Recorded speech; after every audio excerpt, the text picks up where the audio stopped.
Hi, I'm Femi OK, and you're in the stream. It's been 5 years since the beginning of the Syrian conflict. How have Syrians' lives changed since then, and could this be the year of a peace deal? Our guests lineup have a couple of questions to conjure with, and we'll do that in just a moment.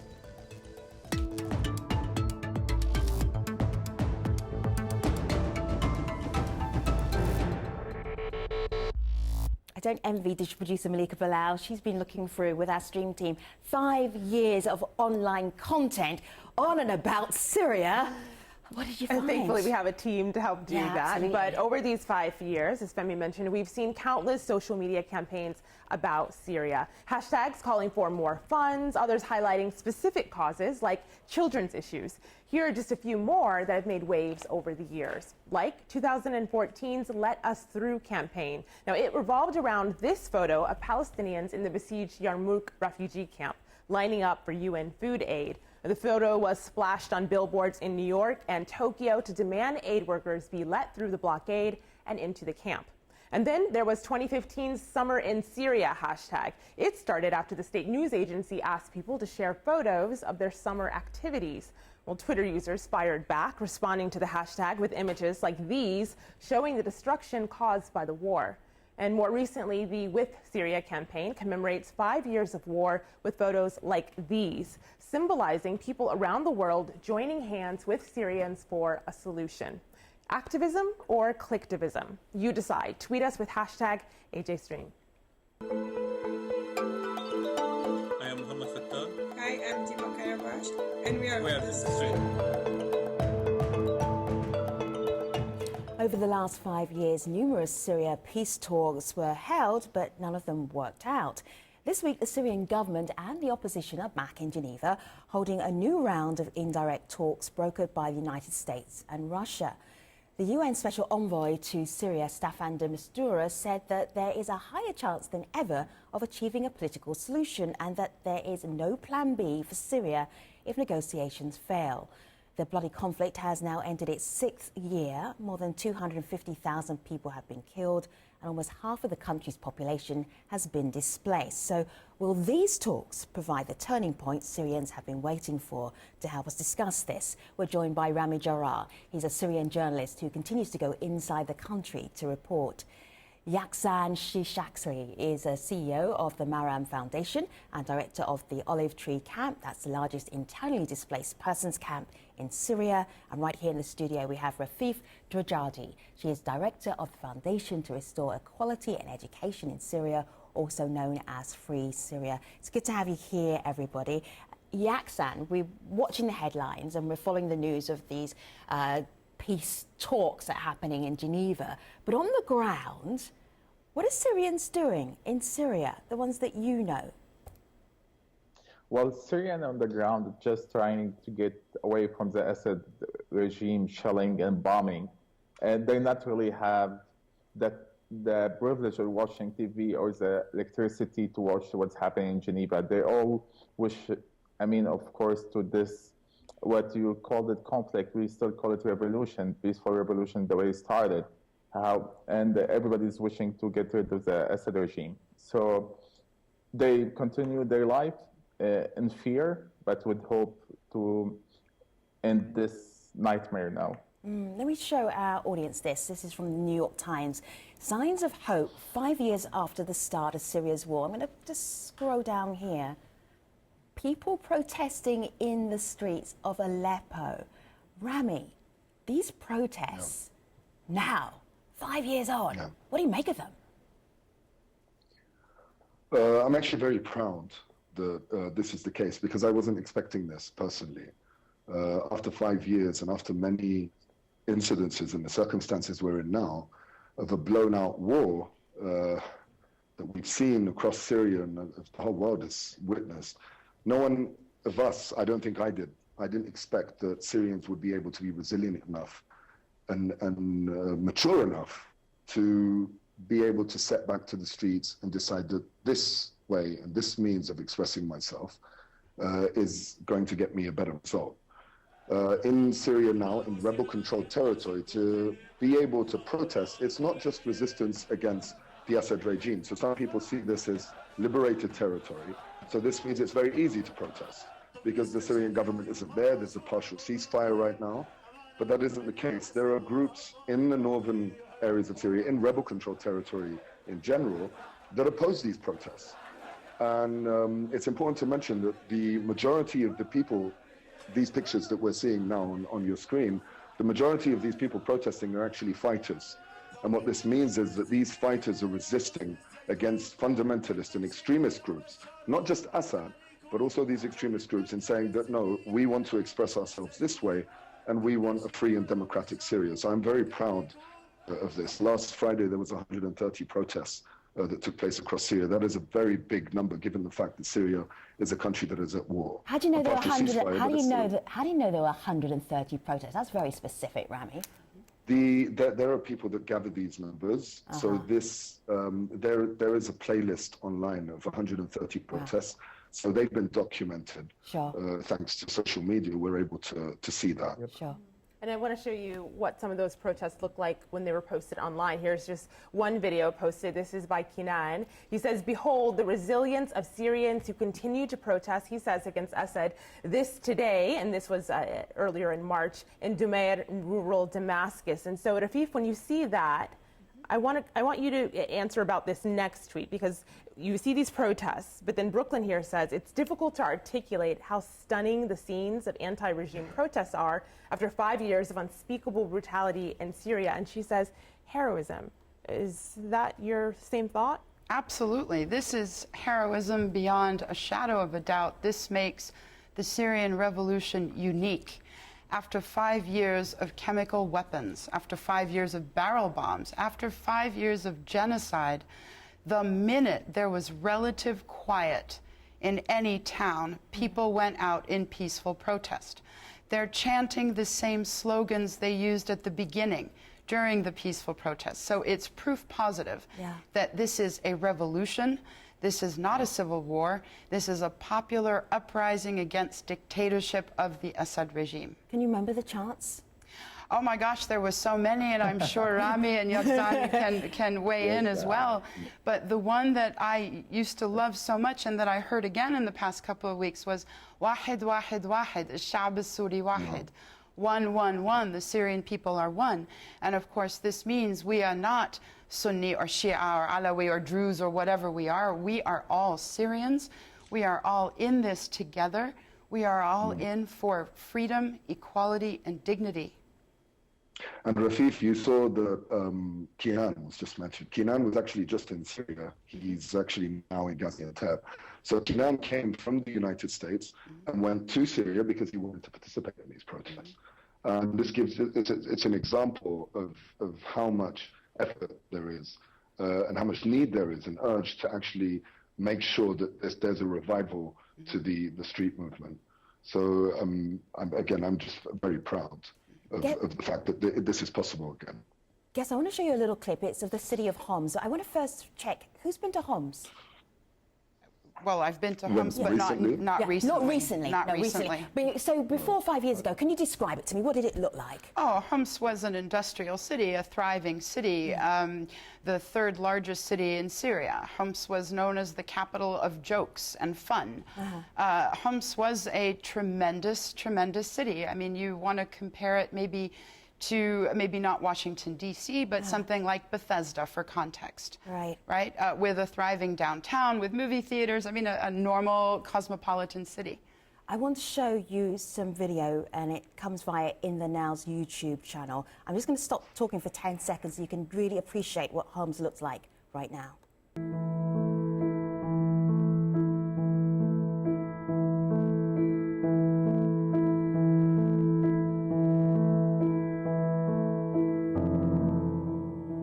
I've never been to Homs, but this is shocking. I don't need to have gone there to realise what the great loss is.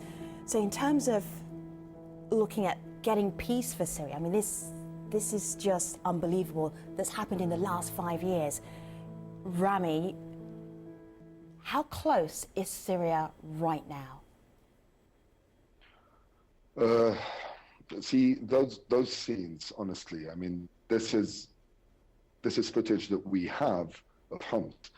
if you are able to see many parts of Syria, and I'm not trying to take us off topic away from Homs or say that Homs hasn't been a victim, but if you look at Raqqa, if you look at Deir ez-Zor, if you look at suburbs of Damascus in particular, in terms of Damascus, if you go to Dar'a, if you go to Latakia, to the northern parts of Latakia, to Idlib and Aleppo, the destruction in Syria is everywhere. And I think it's important to point out that sort of destruction, what we just saw in those images, that it is impossible that rebel groups or even ISIS are capable of creating that sort of destruction. That sort of destruction was created and carried out by planes, gunships, very heavy artillery that only the Syrian government and their counterparts, such as Russia, have been able to affect on areas in Syria. I don't know how. I wanted to share that video, Rami, because it was just so that the rest of us can see, who don't know the region, how deeply Syrians who are still in the country are suffering, and what's at stake with these peace talks in Geneva. It's not another set of peace talks. Yagzan, how close do you think Syria is this time around to getting peace? I can tell you, we've been wishing for peace since the start of the revolution. Or what we're trying to do is just to have a free country of the dictatorship. And we think we're much closer than 5 years ago. But every time we're getting closer, the regime find another way to manipulate the international community. Like 2 years ago, or last year, when the Russians started bombing Syria.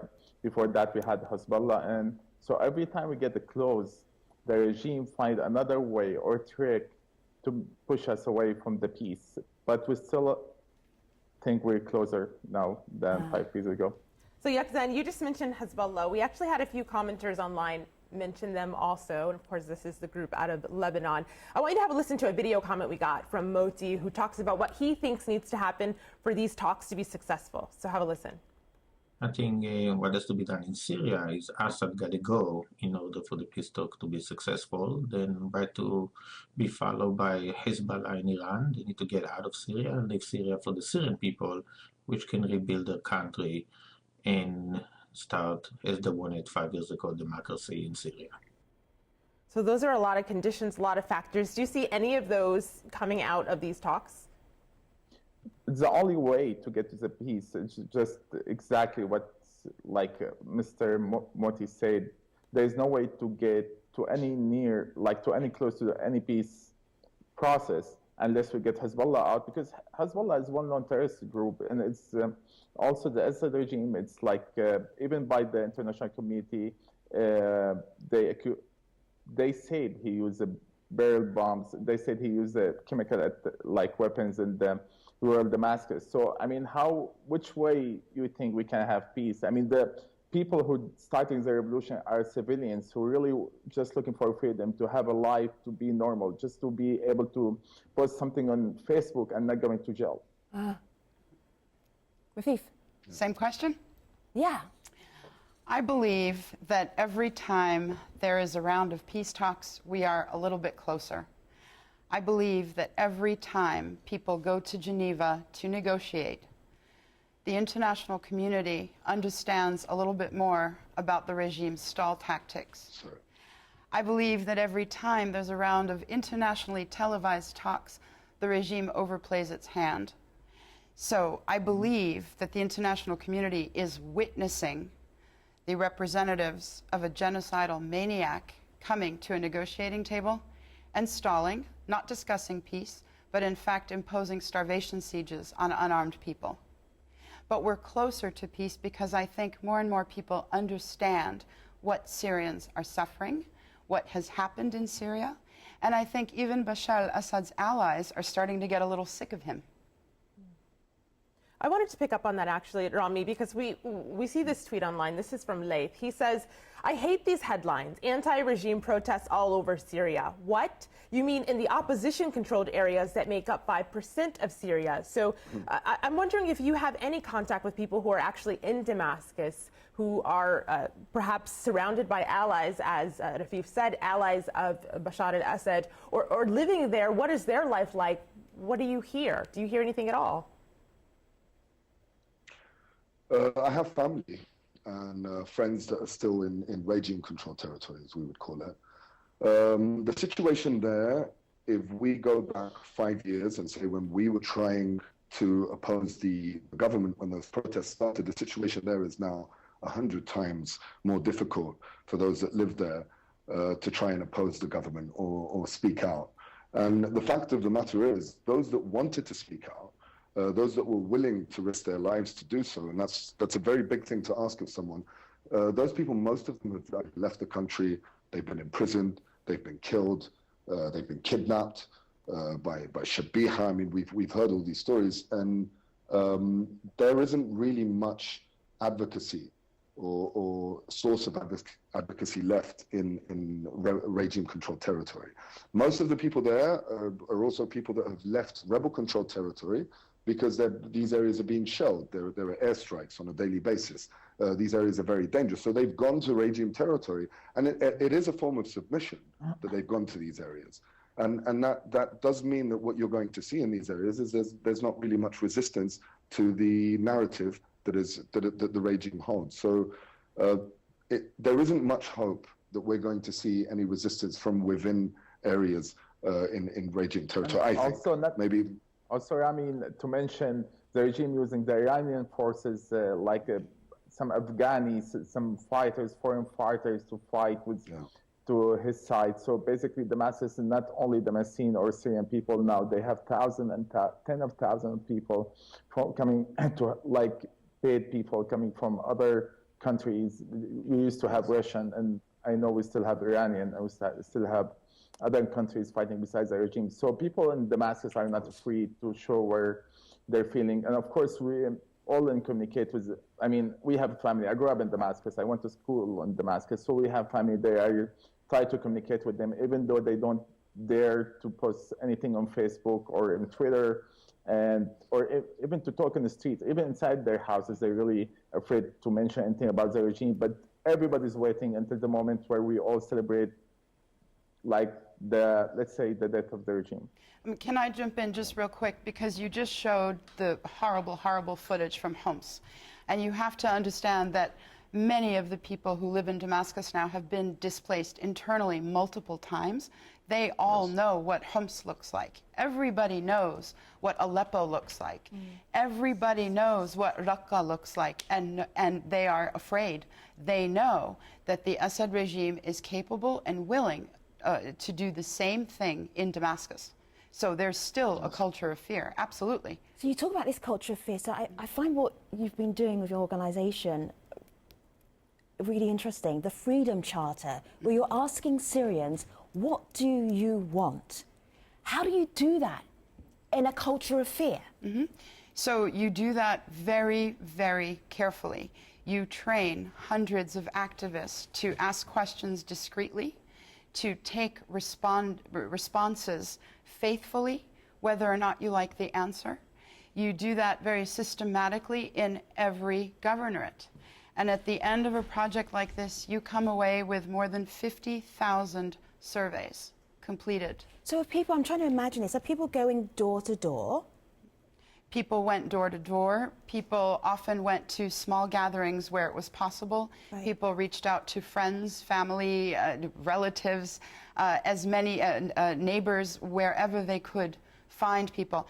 We tried to interview people who were pro-regime. We didn't want it to be purely an anti-Assad movement. We managed to interview more than 50,000 Syrians. And at the end of the interview phase, we assessed the results. And where we saw a consensus of 50% or more, we took those principles or statements, and those have turned into the Freedom Charter. And I'm hoping that Yakzan and Rami, if they haven't already signed, are going to sign. Now we're asking every Syrian... She's bold. Yes, she is. We're asking every Syrian around the world to read the Freedom Charter, to debate it, disagree Where will if they you find do. it? They will find it at www.free-syria-foundation.org. I have tweeted it. I have posted it on Facebook. They're smiling because they know they've seen it, but they didn't have time. So guys, make the time and spread it to your networks. We want every Syrian to read this. And you thought there were no adverts on Al Jazeera. Malika Bilal, moving on. Well, I'm actually going to pick up on what you've said, because you're talking about what Syrians want. So what some of them want, and what they're telling us online, is a federalism. There's this tweet here. This is just earlier, Syrian Kurds declaring a federation. So we heard from people in our community who agree. This is Hajj. She says neither peace nor anything else is guaranteed, but disregarding the just demands of Kurds in Syria and others isn't a recipe for peace. And she goes on to say, letting peaceful people who've established a new system based on equality choose their own destiny will always promote peace. Rami, what do you make of federalism? In every society, I think, in every group, in every room, you'll find people that are sensible and you'll find people that are not very sensible. Given the fact that the vast majority of Kurds in Syria, Syrian Kurds, I think, based on people that I've asked, are interested in federalism. They support the idea. So it says to you that even the sensible people in that society are asking for federalism. And I think that that means that we have to take this seriously, and we have to consider that for some reason this is important, even if we don't have context or understand why. I think the fact that we have groups like ISIS that are on sort of border areas with the Kurdish groups, I think it's important to understand that they do need some sort of guarantee that they can protect themselves, that they can have some sort of independence. But there is something that's very important, is that we as Syrians in general, whether a religious sect or nationalist sect or ethnicity or anything, we do hope to maintain our borders in Syria. We do hope to maintain what we've had for so many years in Syria, and it's what we're proud of. So this is why there's a resistance to that. Right. But I think on my part and on the part of many Syrians, there's an understanding that Kurds have been oppressed in the past in Syria. And this is definitely something that should be taken into consideration and respected. We've been looking a little bit back and mostly forward, Yaksan. If you looked back over the last 5 years, how would you sum it up? Can you believe it for Syria? No, it's a dream who the regime tried to make it a nightmare. And that's what they promised. I mean, their slogan was, it's either we take over the country, that the Assad regime, or we burn the country. So, and they've been writing it over like the walls and even tweeting and have it on Facebook. So it's like they're trying to make us live in fear and like not enjoy the freedom we were looking for. I can tell you, I'm 36 years old, and we always, like, we did not know, but one president, now we have his son, two presidents, intelligence taking control of everything. I mean, we talk about the country. If you want to do a wedding, you have to get permission from the government. So imagine how did we live for really over 50 years. And it was a nightmare, like in all words describing nightmares. So we really cannot believe what happened in 5 years. Let me just check in with Malika. Something I'll tease us for the post show, and also an Inder from community. This is Mubarak, who says, particularly with Russia withdrawing its troops, there does seem to be a glimmer of hope. So there is some talk about what this means now that Russian troops are not involved as heavily. You have been hearing from Syrian voices in this show, from Rafif, from Rami and Yaksan. I want you to hear from a young Syrian. He's currently a refugee. He was on an AJ Plus little video, and I'm just going to leave you with his voice. He's the future. يعني أغراضي في عندي كان ألعاب هيك شيء بحبهم كثير، كنت حابب أجيبهم معي بس ما قدرت. قالوا إنه بدكم تمشوا كثير تتعبوا بتكبوا، قلت أحسن ما كبوا بخليه ببيتي، خليته هنيك. بس إذا الله حمى سوريا وصارت سوريا بنرجع كمان بنروح على المدرسة نأسس حياتنا.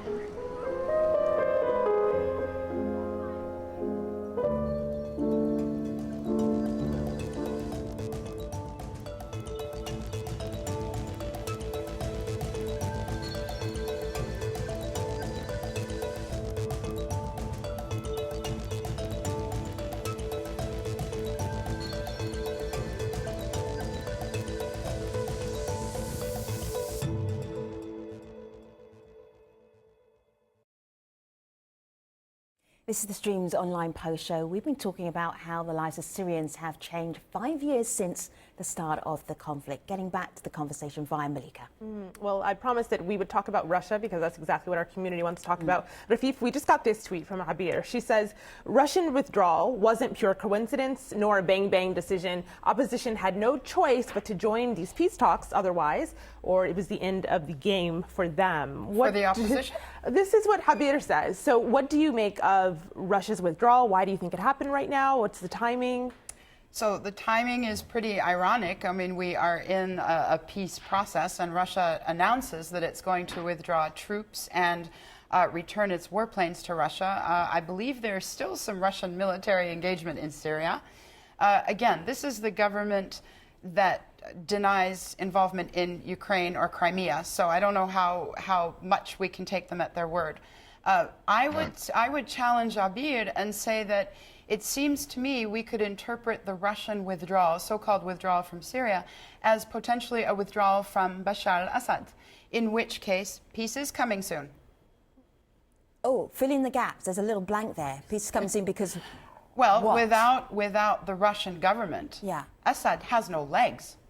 The Assad regime was on its last legs when the Russians decided to scale up their military support. Without foreign intervention, foreign military intervention on the ground to support Bashar Assad, he has nothing. So bring it on. I love looking at Yaksan's face. Yaksan is just sitting back like this, just smiling, taking it all in. Why are you smiling? I'm full of hope. I mean, of course, the Russian, face of hope. Of course, I mean, we cannot lose hope because that's what we're fighting for, and that's what we're here for. I want to mention the Assad regime have control of. You mentioned Damascus, but if you leave Damascus like 3 or 4 kilometers away in some part of Damascus, he doesn't have even control on it. So he's so weak, he cannot even get out of. I mean, the Bashar Assad cannot even leave his palace, I mean, freely like he used to do. So they're almost done. The Russian came to support, the Iranian first came to support him. Hezbollah came first to support him. Then the Iranian, he was the Iraqis, militias, then the Russian, and all of them, they gave hope on the guy because he cannot take it. Everybody against him, all the Syrian people against him. So you cannot be a president for a country, nobody likes you. Maybe you have one, maybe his brother or his mom, but nobody else, Damascus. I want to show you some of Rami's reporting. Rami, you're talking to some Syrians here in Aleppo who haven't left Syria, and you were asking them why they haven't left. Can you give us a little bit of backstory to that report? Why did you do it? Because there's a lot of pressure on Syrians, especially in the city of Aleppo, which is somewhat crucial to the Syrian revolution and crucial to the regime to sort of impose that it does have control over main parts of Syria, Aleppo being a primary city in Syria. I wanted to talk to people and show the West, a Western audience, why Syrians were staying put, what would make a human being accept to be in a situation where they could die at any moment, their children are subject to so much danger. I wanted a Western audience to see that, because I thought it was something that was exhilarating to me. I think that if other people can see that, then they can sort of understand how important it is to Syrians. All right, I'm going to play a little clip of it then. It's called, you call the report, "I'm Not Leaving My Country." Have a look. يعني في سوريين كثير لجأوا لبرا. بدنا ننزل. نطلع ننزل هون الحمد لله بيركين كرامتنا. عم يصير قصف حتى هون بهالمناطق صح؟ طيب ليش لساتك قاعد؟ ليش لساتك قاعد هون؟ هي بلدي يا اخي، اذا انا وانت والكلنا نعيفها لا من نعيفها؟ نعيفها لبشار الاسد يعني؟ يعني خلينا نموت فيها هون، بنموت شهداء ولو كنا باركين في المحلات عم نشتغل. بنموت شهداء. لاني نحن عم نحافظ على الارض. ما في انسان ما انضر. يعني ما في انسان، اولاد عمي شباب راحوا الحمد لله في سبيل الله وكلها على الجبهات، والحمد لله ساعتنا عايشين. متأكدة انك ما حتطلعي من هون؟ متأكدة لو بدي اطلع طلعت. Rami, what's the next story that you're going to report on? Do you know yet? The what's Freedom happened? Charter. The Freedom Charter. actually, let me just pull it up while I remember here. I did find it. There you go. Yeah, you saw it here first, Rami, okay? I haven't seen it. I know you'll instantly be looking it up on the internet as soon as we get off this show. I was in Syria, then I was being attacked because of a selfie, and then I was in prison, and now I'm just starting to adapt to being in this office. So I really didn't see it. Right. I think you've got a good excuse there. I was noticing as you were talking, and as you talk about Syria, there's a weariness about you and about the situation. Did I read that right? You're right. Yeah. I'm a bit disappointed in general. And this isn't something that started today, but in general, I'm disappointed with the international community, and I mean people. I don't mean governments. We've always been trying to apply pressure on governments to take action in Syria, do something, protect the people, and we've seen results of that. And one of them was Obama's red line. But I'm disappointed in a lot of people. There is a minority of people around the world that support cases like Syria, support cases like what happened in Egypt, support cases of where, even if someone holds a different ideology to me, even if this person is religious or they're not religious or whatever they are, I will not accept another person being oppressed. In Syria, generally, if me and Yaqzan and Rafif right now sit down on our own, without you guys around, and I know that's what we're supposed to do on this show, but if we sit on our own and talk to each other, we're disappointed in the world. Because we feel that the world has turned its backs on Syrians, because Syrians were calling for freedom and democracy. Syrians were upholding principles that the rest of the world believe in, and we were backstabbed for doing that. And it's geopolitics. I understand. It's not the people's fault, but there is a large amount of disgrace in that sense, and I'm generally disappointed. And this is why we try to report in English, and we try to do the professional job of providing information to Western audiences. It's because we don't feel that journalists in the West are doing the right job, honestly. I feel that. I hear that. I see it. Malika. He's not the only one that's weary, Femi. People online, just as much as his Rajiv, who is not Syrian, but says what needs to happen yet is institutions have to be rebuilt, faith has to be restored, and it doesn't seem likely, although on paper we might eventually get a signed accord. Rafif, what would be, looking forward, hopefully, potentially, the first thing that a post-peaceful Syria would need? Oh my gosh, a post-Assad Syria. Let's equate Syria. that to peaceful. A post-Assad Syria really needs everything. I mean, you've shown footage from Homs, and so you've seen the extent of destruction, and that's just one city. Estimates are that about 80% of the country's infrastructure has been destroyed. That's in part thanks to Russian bombardment and targeting of hospitals and schools and marketplaces. So the country needs to be rebuilt. We need to begin a political transition process that doesn't dismantle the entire government, that allows the lights to stay on, that allows the country to function. But we do need to transition away from the Assad regime, and this begins with the regime stepping down. We need to have justice and accountability. People need to have faith in their interim government, and we need to be moving to the goals of the revolution. Again, freedom, dignity, democracy for all Syrians, full rights of citizenship, and full responsibility as citizens. Rafif, Yaqzan, Rami, thank you for giving us your time this afternoon, this evening, wherever you happen to be in the world, whatever time zone. Rami, I hope you will be, your weariness will be eased. Yaqzan, don't stop smiling. Rafif, thank you for your optimism. Thank you. Take care, everybody.